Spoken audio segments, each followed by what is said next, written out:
At the very core is to see the excess weight as a symptom, not the problem itself, and to become curious.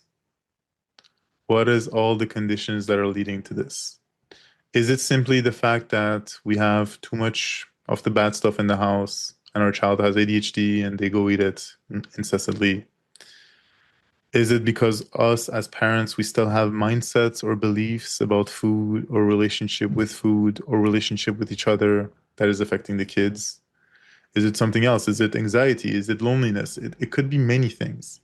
But look at the weight as the symptom, not the thing itself. Welcome to Season 2 of ADHD Difference. I'm your host, Julie Legg, ADHD advocate, author of The Missing Piece, a woman's guide to understanding, diagnosing and living with ADHD, and an unapologetic doer of many things. This season, we're turning up the volume with a global lineup of brilliant guests, bringing their lived experiences, insights, research, strategies and resources. And of course, along with a healthy dose of humour and humility. Whether you're neurodivergent yourself or just curious, there's something here for every curious brain. Let's dive in. My guest is Kamy Moussavi, a former engineer who stepped away from a traditional career after recognising how little real guidance parents receive about emotional regulation, dopamine and eating behaviours. As a child, Kamy struggled with obesity, despite doing everything he was told: calorie counting, restrictive diets, and multiple weight loss programs. But none of those approaches addressed the real drivers behind the behaviour. Kamy works with families to rebuild their relationship with food and health through education, structure, and sustainable habits designed for real life and ADHD challenges. Today, we're exploring the connection between ADHD, emotional eating, and the brain's relationship with food. Thank you for coming on the show, Kamy. Welcome. Thank you for having me, Julie. It's a pleasure. Great.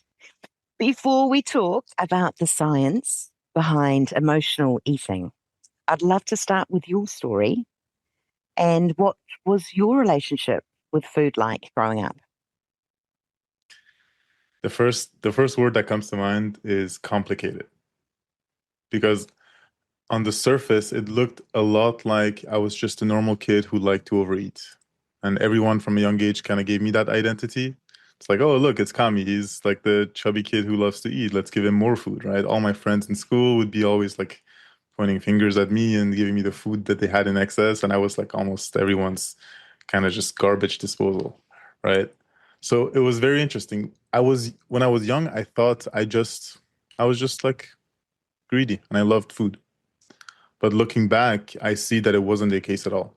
Not at all. Looking back, I see that it was mainly just I was eating out of a lot of anxiety. I was eating because food was the only way that my mom knew how to make me feel good, to be honest. It was also celebrations. A lot of cultures have food as their main way of just celebrating and having joy, birthday parties, big events, all those things. But mainly for me, for what comes to mind is those days where I would be eating in pure solitude late into the night, just trying to kind of suffocate everything. So that was my relationship with food growing up. As a kid, you were put onto a weight loss program or several, and you were taught to count calories, which is a common thing, and restrict food from a young age.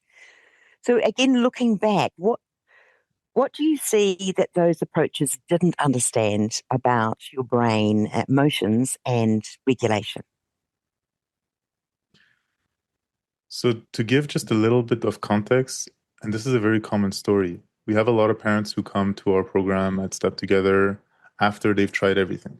And just like that, my mom also tried everything when I was a kid. She brought me to dietitians, nutritionists, and eventually weight loss programs like Jenny Craig, Weight Watchers, fat camps. And every time we tried these things, they would all be kind of the same method with different flavors, right? It would be restricting your calories, it would be going on a meal plan, it would be doing excessive exercise. And as an engineer, this is like, it made sense to me. Calories in, calories out, right? You just need to solve this equation, eat less than you burn, and that's how you lose weight. And yeah, it made sense. And every time I did this, I lost a ton of weight, but very quickly, a couple months later, I would just gain everything back. So the main thing that these approaches didn't really solve was the reason why I was overeating. And as soon as those programs ended, I would go back to the same why. And the why for me and for many people, it's different, right? There is no one size fits all approach. Some people, just like yourself, just like myself, boredom eating, ADHD, your brain's just looking for dopamine and it's the quickest hit of dopamine that it can find and just goes for it. For a lot of people, it's deeper stuff, trauma. We have a lot of children in the program. They're born with 4 different kinds of drugs in their bloodstream. And just their way of coping with all of the emotions that they just pile on through life is food. And thankfully, it's food. A lot of people grow into other kinds of addictions very quickly in life, and we've seen that as well. Right? So it's a fine balance. It's like looking at this lens of, yeah, the child has excess weight, but why? Why do they have excess weight? And it's unfortunate, but most doctors, they don't really have the time to go look deeper. All they can do is prescribe, here's a meal plan, here's what you should do. Go eat an apple, not the cookie, right? Obvious stuff. But we never go deeper as to why we consistently choose the cookie over the apple. And many people don't realize how closely ADHD and dopamine regulation can really influence our eating behaviors. And so, can you explain what's actually happening in our brains when someone with ADHD turns to food for comfort Mhm. or stimulation? What's going on in our brains at that point? So this to me was it was beautiful to find this because it was directly applicable to myself. And as an engineer, I was always looking for what was making me different as to all the other people who didn't have the same issue. And it was this ADHD that I was undiagnosed until my mid-20s because a lot of kids we see as well today, they're fine. They're doing good in school. They're people pleasers. They don't really have the problems that a typical ADHD kid with impulsivity and hyperactivity would have. So I kind of went under the radar, but later on, yeah, I had the same issues. I was more the inattentive type, very much in my head. Whenever people would talk to me, I'd be just like gone. I'm thinking about 10 different things. And eventually I got diagnosed for ADHD. I was even on stimulants for a short while. And when I went on stimulants, it's like, okay, I kind of just feel normal for once, Wow. right? And at the core of it, it's that the stimulant is dopamine and norepinephrine. And it's what your brain is missing when you have ADHD. You have a deficit in dopamine. And now the connection with food is also extremely simple, but I'm shocked to this day how little people talk about this. No one is really talking about the connection with food and dopamine and ADHD, but it's exactly that. Food is one of the fastest ways for your brain to get dopamine. But the tricky thing is it's not true for everybody. You know how some people, I think you had a guest who talked about how alcohol can be an issue for some, but not for others if they have ADHD? That's entirely based on their genetic predisposition. Some people have a gene that makes them get more dopamine from alcohol, so they get really trapped into it. They have a sip of alcohol, they become euphoric, and they're gone. Some people, like myself, alcohol does nothing. Like I could fall asleep, I couldn't care less. But for me, food does that same thing. For me, it's sweets. I have a bar of ice cream, my brain goes, wow. And then I can't stop. I have to eat the whole box, right? And especially when you combine this with emotional stuff that we're going to talk about, I'm sure it becomes even more complicated. So it's just a combination of ADHD that predisposes you from having a deficit of dopamine, and you need to look for it in the environment, and food being the fastest way that your brain, if you're predisposed to it, to get it. Kamy, I was very excited to have you on the show, absolutely, to talk about food. And you're right, it's something that we haven't yet discussed to date. Um, I wrote a wee book 2 years ago called The Hmm. Missing Piece, and it did touch on eating disorders. And I don't have the statistics right in front of me, but it's alarming the Hmm.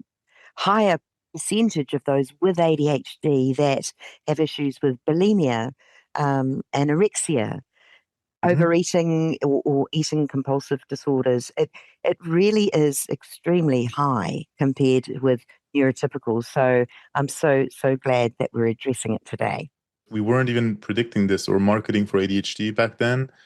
Our program has 80% of the kids having ADHD. And this is a program for children's weight loss exclusively. There's nothing else about it. So the connection, there's at least the correlation is really strong. There was also a study way back in 2013 showing that children with ADHD are 4 times more likely to develop obesity for the same reason. And to even tie it back to something personal, and I'm glad you wrote about this, but I personally also struggled with bulimia. So a lot of my nights where I would go overeat, it would be crazy. I tell this to parents all the time and they're like, yeah, okay, finally it makes sense. I would eat in excess. I would go make myself throw up. I would come back and continue eating because my brain wasn't done getting dopamine. It was just the stomach couldn't handle it anymore. And then the cycle would repeat and repeat. Mm. My issues also, while I didn't have bulimia or anorexia, Hmm. I did put on a lot of weight, and over the last 18 months, I've lost 30 kilos. So Okay. I'm down to where I should be, but I'm very, very mindful. That was based on calories in, calories out, but I'm very mindful that that is a process, and one has to stick to it very, very much to continue that good work or to maintain that good work. So I'm all ears. So let's continue. For Hmm. parents listening, how can emotional eating begin to develop in children? I mean, what early patterns of behaviors might signal that food is becoming tied to emotions or regulation? There's a lot of little signs, but there's also big signs. The simplest sign is if you take away or if you start even mentioning the idea of restriction of a snack. Does your kid throw a tantrum? Do they go crazy? Do they have an emotional response, the outside, like an outsized emotional response to that? But a lot of stuff is, we talk about emotional eating often, but a lot of emotional eating is just boredom eating, right? Mm. You're coming back from school, your brain is, looking for a moment of stimulation because you're having a dull moment. You're going to the pantry, grabbing some snacks. Maybe you're pairing that with an iPad or an Xbox, right? And you're eating. But on the other hand of that, it's emotional eating surfaces often through binge eating and sneaky eating, especially at night when your emotions are heightened.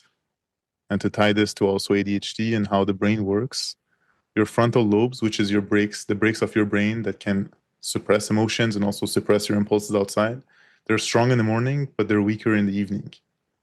So at night, your emotions naturally come up. And often children, even before experiencing an emotion, they're going to food.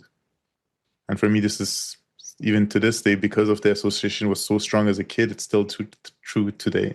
If I'm going through a difficult time for a business or personally, my brain, the first thing that it screams is, oh, you know what? You're hungry. It doesn't even tell me I have an emotion. It's like, oh, hunger, interesting. Okay.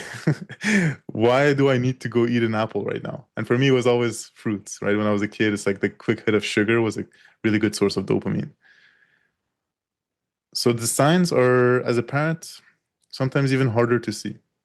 And we work through this with parents in the program. It's first you take away the suppressants, you take away the thing that they're using to suppress their emotions, which is the highly dopaminergic foods, the abundance of technology, and then you have a chance to actually see the emotion that was underneath. That's the most surprising thing. 2, 3 months into the program, parents tell us, how come my kid is saying for the first time that they're anxious? Oh, they're telling me that they're lonely. Why is that? Why now? Often it's because they were always feeling that way. It's just they had no their only outlet was food. And now that they don't have that anymore, they have to express it. They're looking for something to cope with it. That makes so much sense. You mentioned before, as well as binge eating, you talked about sneaky eating. Hmm. And I know about sneaky eating because when you discover lolly wrappers tucked in behind a cushion, or you have a chocolate bar and have shame and guilt wrapped around that. And so you dispose of that chocolate bar before anyone can discover it and, look at you sideways as to Where did that appear from? So, yeah, the sneaky eating, I know all about that. Talking of which, we're talking about guilt and Yeah. shame. So, what role does that play, shame play in this cycle? And let's take it back to children. Shame with children who may be already feeling different because of their ADHD. So two things come to mind. The first one is the quickest way for your kid to start having sneaky behavior is to give them any reason for them to hide this from you. In other words, to make them feel even just a little bit ashamed. And it's in the very subtle things. It's not often parents that are like, "Hey, you should not be eating, like stop eating." It's not that clear. It's like sometimes even saying, "Hey, haven't you already had enough? Or didn't you just eat already?" And the kid's like, "Oh." And in their expression, they can't really express this, but what they're experiencing is they have an emotional need. They're going to food for it. They're feeling ashamed for it. So they have to figure out a way to get this emotional need met without the parents preventing them from doing it. It's not that, oh, I just want to have a lolly wrapper or just I want to eat some chocolate. Often it's that. Like for them, they experience it that way. But really, what's underneath is either the stimulation, they're looking for dopamine, which is a strong need as well, or it's an emotional response to anxiety or loneliness or whatever other emotion. They're going to food, they feel ashamed. Now they start sneaking. They're not going to eat in front of you as a parent. They're going to start hiding it. So when I was a kid, I knew it was so funny. I knew exactly where my mom would hide the chocolates, and she would keep changing the spots, but I could almost predict her. I could know when's the next spot that she would go put it. I would go eat the entire box, and often she would forget. She would forget for months that she had hidden these chocolate boxes, and then eventually she goes to that, hiding place, and she sees that there's nothing left. And I'm putting it on my brother. I'm not admitting that it's me that ate it. I'm like, no, it must be someone else. I have no idea what you're talking about. Right.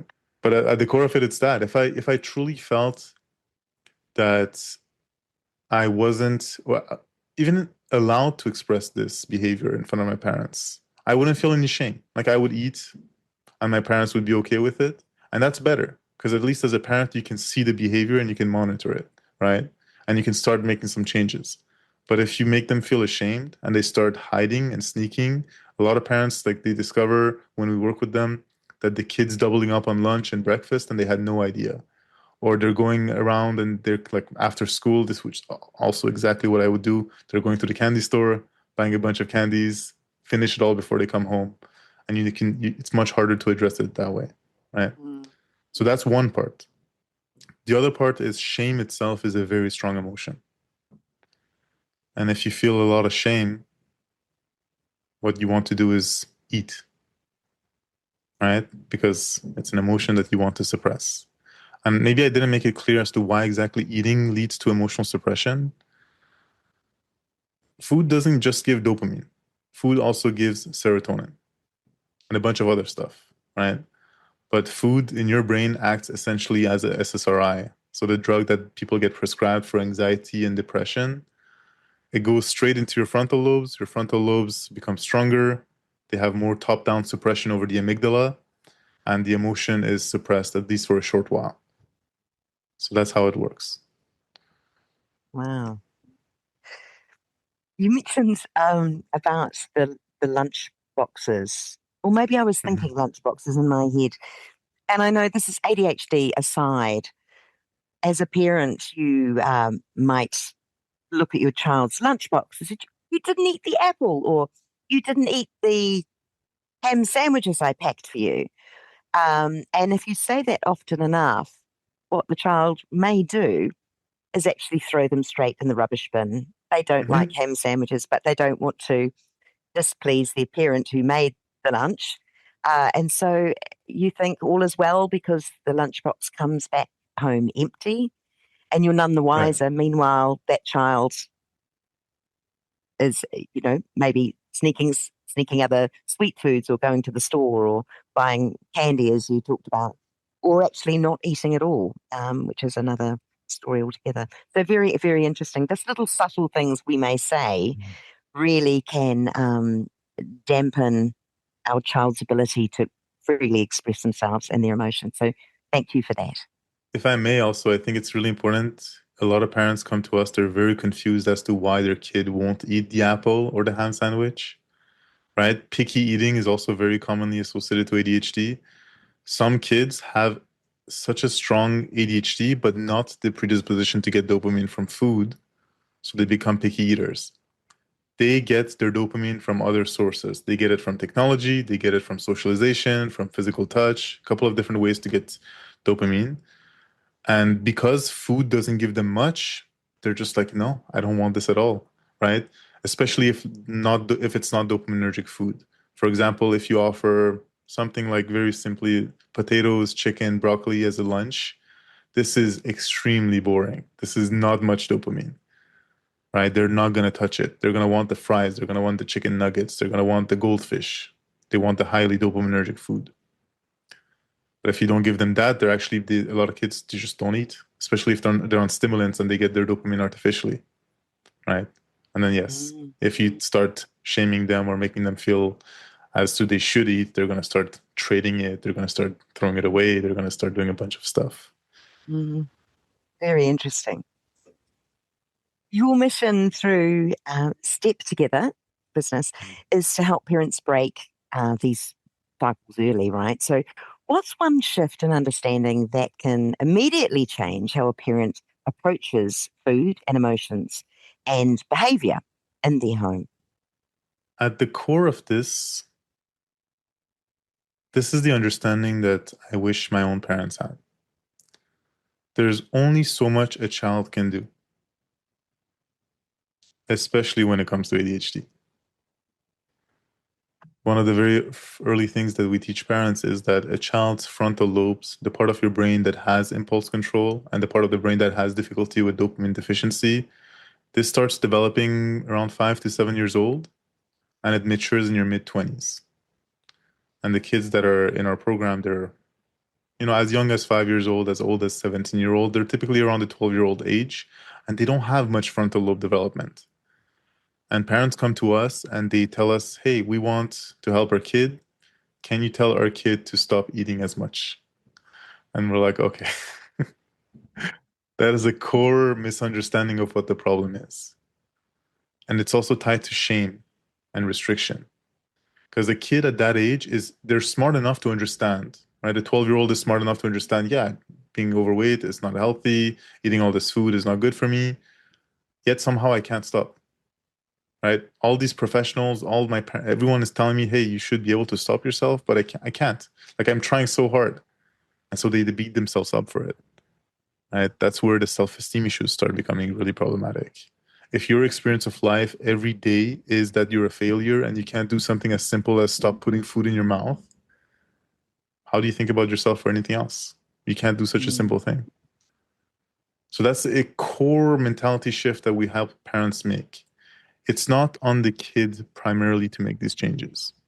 Our work is with the entire family. And oftentimes, if we have as little interaction with the kid as possible, that's even better because they're not going to feel singled out and targeted. But the parents themselves are the ones primarily communicating with the kids and making the changes that are required to help the kid. And this is also something I truly wish my mom knew because at a young age, when she was I knew she taught me about calorie counting since she was 7 years old. She had a PhD in public health. She knew everything about health, but she herself also had bulimia when she was trying to teach me how to overcome my weight issues. Funny enough, she also told me how to make myself throw up. So that goes a little bit deeper.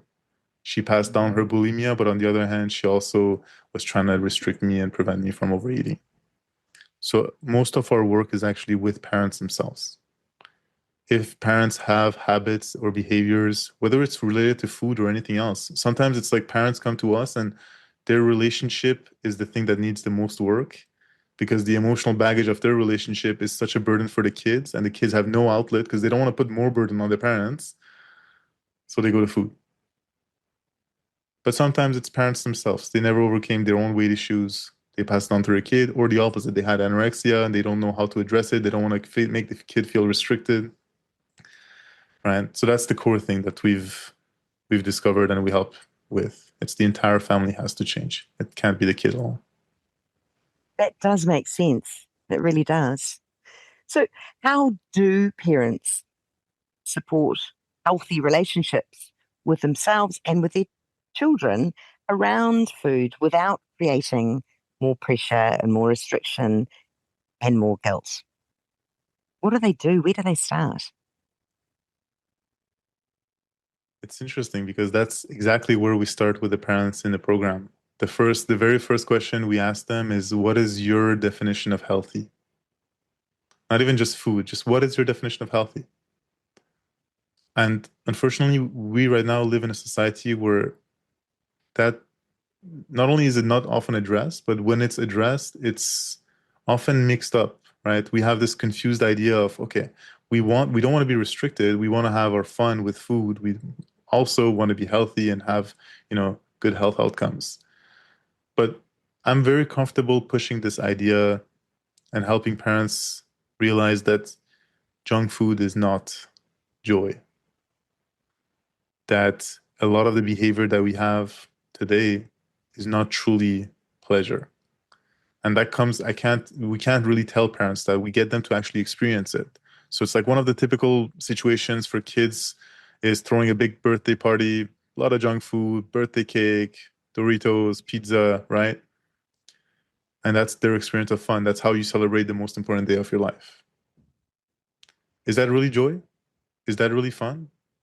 If you as a parent are eating that food and you pay attention to your experience in your body, you feel horrible. You feel pain for like a couple days.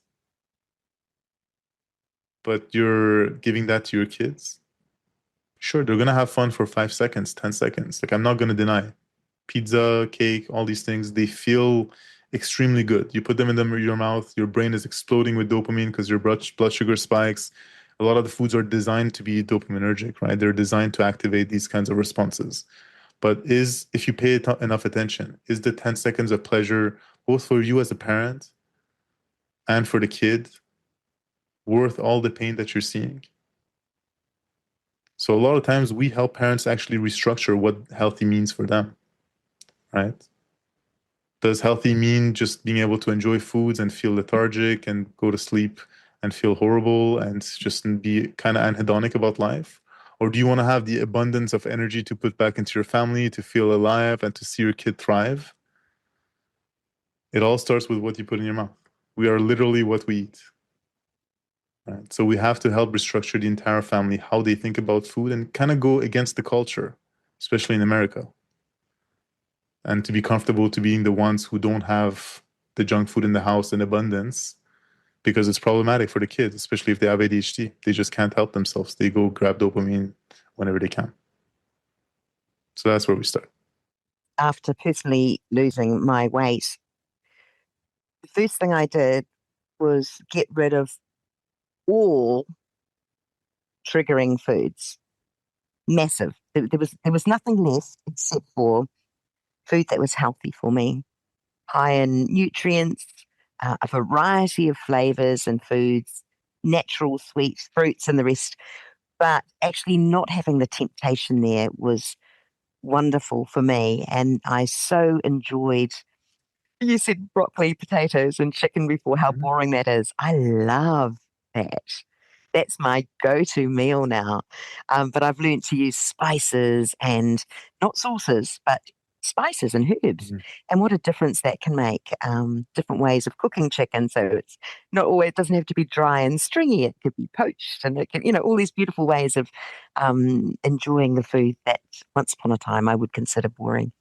So three things come to mind while you're saying that. Because I'm hearing the parents, they're saying, what, we have to get rid of everything and we have to eat stringy chicken for the rest of our life? The answer is no. I still am a foodie. Because of our genetic predisposition, we're always going to get more pleasure from food. So to tie it back to ADHD, it's truly understanding this equation. Your brain is constantly looking for cheap sources of dopamine, the fastest and with the least amount of effort. If that dopamine is in abundance in your environment, whether it's food, cocaine, alcohol, whatever it is, it's going to fall prey into it. And it's just a matter of time. So I'm not saying say no to fun foods. I'm just saying Make it so that your environment is crafted so that you're not falling prey to it when you don't actually want it. Because that's the experience that a lot of people have. It's like you go, you have food, the bag of chips, you didn't actually want it, you feel guilty about it, and you beat yourself up for it. But you keep having this, we put it on ourselves, and this is often something my parents definitely did this, and a lot of parents that we work with have this. We put it on willpower. We're like, our kids should have the willpower to say no. But willpower can only go so far, especially if you have ADHD, right? Much easier to not have it in the house. And if you want to have it, for example, if you want to have ice cream, make it an event. Put barrier in front of the dopamine, go for a 30-minute walk, then we have ice cream. So your brain learns that to get this amount of dopamine, you have to put effort. And then it says like, okay, maybe I don't want the ice cream. Maybe I'm okay with the food at home that's like a little bit less exciting. So that's one thing. The second thing is, if you're a parent listening to this, you have to be very careful to not throw everything out just suddenly. We have a lot of parents who hear this and they're like, okay, I'm excited, I'm on board, I want to do this. Often, children who have especially a lot of weight issues and eating issues, food has been their primary source of dopamine for so long that if you take it away, it's almost like taking drugs away from an addict. Their withdrawal effects can be pretty significant. I'm not just saying tantrums or just like being an annoying kid. Sometimes children are becoming suicidal. They become really, really, really emotionally troubled, especially if the root of it was emotional, right? If they were suppressing a lot of anxiety and loneliness, you take this away, it just floods them and they just don't know how to handle it. So be careful. We work with parents very closely to make this transition slowly so it doesn't shock them. Sometimes, even despite that, parents are excited, they still do it, and we're like, hey, look, observe and maybe introduce back some of those suppressants while we work on the emotions to make this transition a little bit more smooth. Then the last thing is you mentioned that you now get a lot of excitement from the broccoli and the chicken and the healthier food. So this is very normal. Your brain, if you're blasting yourself with dopamine, whether it's from technology or from food, you enter a process called dopamine downregulation. Your brain starts closing some of the dopamine receptors because it's too much. It's like, yeah, I can't take all of this. So you become desensitized. You essentially become desensitized to stimulation. And now whenever you go eat healthy food, you're like, whatever, this is nothing. It's not doesn't give me much excitement. And this is a very strong connection. If you use too much TikTok or Roblox as a kid, you won't like healthy food. And when you can understand that connection, you're like, oh my God, okay, I had no idea. They only can experience pleasure from chicken nuggets and fries. But the opposite is also true. If you take away the stimulation, if you let your brain to resensitize dopamine upregulation instead of downregulation, then they can start enjoying stuff again. And it's not just like they can enjoy the food again, they can enjoy going out on a walk instead of playing inside. They can enjoy talking to you as a mom, right? They can enjoy simpler stuff that's supposed to give them dopamine, but because they were so overstimulated, they couldn't. Right? Sorry, by the way, I just gave a long sermon, but it's things that I wish every parents knew when it comes to these dynamics. No, I think it's a fabulous conversation, and I'm all ears. It really is. It really is a journey, and the insightful bit for me really is, as you said, it is a long journey, especially if you look at food as an addictive source, Hmm. not to just whip it all away and go cold turkey. Mind the pun. Um, that's not fun and games. It does take time, and not just introducing healthier foods slowly, but also working on the emotional regulation at the same time, because they're not in isolation, is what you're telling me. Yeah, Hmm. they kind of work for good together and work negatively equally together. Wow, very very exciting stuff. So tell me about your work. What's happening at the moment? What's really meaningful for you or exciting for you right now, other than being on this podcast? Of course. So I was doing this work alone for a long time. And in the last year, I started expanding and hiring people and having a lot more people work with me to help more parents. And now it's going into transition where I'm coming on this podcast to spread the word and become even more not in the business myself, but outside. But I'm still training the people inside. And it blows my mind to see families come in and out every week And on one end, it's a 4-month program, and it's a very structured program to help parents go through all these processes. And on one end, they come with all this anxiety and worries and fears, and on the other end, they're telling us every day, not only did their kid lose weight, but their marriage was repaired.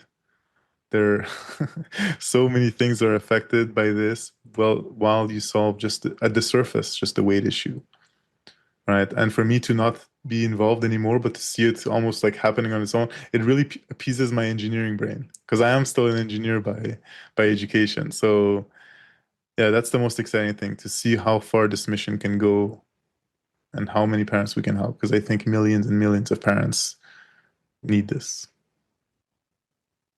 And isn't it such a healthy way to approach food and health, however it is defined, in a world full of weight loss drugs Mhm. and the nightmares that we hear of them and the addiction and the necessity to be on them for life, otherwise you're going to put all the weight back on again. It doesn't actually solve any of the real issues behind the weight gain in the first place. So I love the fact doing it naturally and doing the hard work, but working on the emotional side. I think it's really brilliant. Well done, you. I think it's wonderful. Well, I Hit wanted to me. touch on the GLP-1 because a lot of parents come with that question, and a lot of parents are on GLP-1s while they want their kid to have a different approach. But it also breaks my heart. A lot of parents are asking us because you can start giving GLP-1s to 12-year-olds and up, right? So they're asking us, should I put my kid on a GLP-1? And I often tell them this.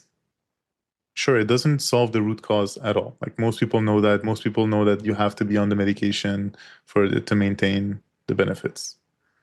But these medications, for me, is it touches a more personal subject. If you, by the way, now you can take Wegovy in a pill form. If you can take a pill that makes you lose weight and people start giving you attention and they give you love and they give you everything that you didn't have for most of your life, there's no way you can come off of it. There's no way because as soon as you come off of it, you gain all the weight back and all the negative emotion and essentially life you built around it comes back, right? So it's the one of the I think we're gonna hear about this 10, 20 years down the line about this being even worse than the painkillers. It's gonna fill a void that is very, very dangerous for us to play with. Mm, definitely. Yeah. Scary stuff ahead. For parents listening who are worried about their child's relationship with food or who recognize some of their own childhood experiences in this conversation, what would you most want them to understand? At the very core is to see the excess weight as a symptom, not the problem itself. And to become curious. What is all the conditions that are leading to this? Is it simply the fact that we have too much of the bad stuff in the house and our child has ADHD and they go eat it incessantly? Is it because us as parents, we still have mindsets or beliefs about food or relationship with food or relationship with each other that is affecting the kids? Is it something else? Is it anxiety? Is it loneliness? It could be many things. But look at the weight as the symptom, not not the thing itself. Because you will very simply, like just like I did, go to a nutritionist and dietitian, and they're going to be like, "Yeah, here's a meal plan. Here's a weight exercise plan. Go do this, and your kid will lose weight." First of all, you're going to be like, "Why?" Okay, I could have asked ChatGPT for that, right? You could have easily had that answer. Why is it so hard to stick to? What are the things that come up? Often that's emotions. Often that's different priorities. Maybe in this moment, it's important for you that your kid is having the weight issues because they just got bullied and they feel, you know, torn about it. But maybe a month down the line, something else becomes the priority. Really become curious. What is the cause behind this and what is causing your child to have accumulated weight? And don't just brush it off as calories in and calories out because I did that for 20 years and it just led to more pain. Wow, there is so much to think about there. Kamy, you have been a wonderful guest today, and I really appreciate you joining the show and sharing all this insight. Lots to think about. It's amazing. So I wish you so well with your adventure with Step Together, and wish you all the very best. It sounds like a marvelous program, particularly this stage and age of the world and how we look on health and food. So thank you so much. Thank you, Julie. It's really been a pleasure. Thank you so much.